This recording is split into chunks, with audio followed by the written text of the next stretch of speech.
ଅକ୍ଷର ନାମର ବ୍ୟକ୍ତିତ୍ୱ। ଆଇ ଅକ୍ଷରରୁ ଆରମ୍ଭ ହୋଇଥିବା ନାମର ଲୋକମାନେ ନିର୍ଭୀକ, ସାହସୀ ଏବଂ ସେମାନଙ୍କ ଜୀବନ ସାଥୀଙ୍କ ବିଷୟରେ ଯତ୍ନ ନିଅନ୍ତି। ଜଣେ ବ୍ୟକ୍ତି ନାମର ପ୍ରଥମ ଅକ୍ଷର ଆଧାରରେ ତାଙ୍କ ଭବିଷ୍ୟତ ବୈବାହିକ ଜୀବନ, କ୍ୟାରିୟର, ବ୍ୟକ୍ତିତ୍ୱ ସହିତ ଜଡ଼ିତ ଅନେକ ସୂଚନା ମିଳିପାରିବ। ଆଜି ଆମେ ଜାଣିବା ଯେଉଁ ଲୋକମାନଙ୍କ ନାମ ଇଂରାଜୀ ଅକ୍ଷର ଆଇ ଅକ୍ଷରରୁ ଆରମ୍ଭ ହୁଏ ସେମାନଙ୍କର ବ୍ୟକ୍ତିତ୍ୱ କ'ଣ।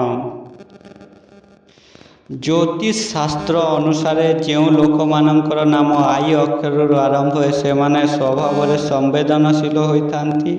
ସେମାନେ ଛୋଟ ଛୋଟ କଥାରେ ଭାବପ୍ରବଣ ହୋଇଯାଆନ୍ତି। ଏହି ନାମ ଥିବା ଲୋକମାନେ ନିର୍ଭୀକ ଏବଂ ସାହସୀ ହୋଇଥାନ୍ତି।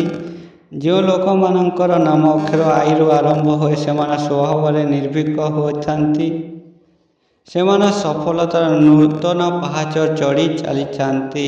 କୌଣସି ନୂତନ କାମ କରିବା ଆରମ୍ଭରୁ ଭୟ କରନ୍ତି ନାହିଁ। ସେମାନଙ୍କର ଏହି ସ୍ୱଭାବ ଯୋଗୁଁ ସମାଜରେ ସେମାନଙ୍କର ଏକ ଭିନ୍ନ ପରିଚୟ ଅଛି। ଯେଉଁମାନଙ୍କର ନାମ ଆଇ ଅକ୍ଷରରୁ ଆରମ୍ଭ ହୁଏ ସେମାନେ ସ୍ୱଭାବରେ ଭଲ ପାଆନ୍ତି।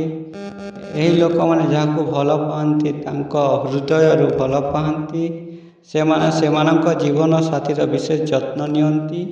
ଏହା ସହିତ ଆମେ ସେମାନଙ୍କ ସମସ୍ତ ଇଚ୍ଛା ପୂରଣ କରିବାକୁ ଯଥାସମ୍ଭବ ଚେଷ୍ଟା କରନ୍ତି। ସେମାନଙ୍କ ଜୀବନରେ ପ୍ରେମର ଏକ ସ୍ୱତନ୍ତ୍ର ସ୍ଥାନ ଅଛି।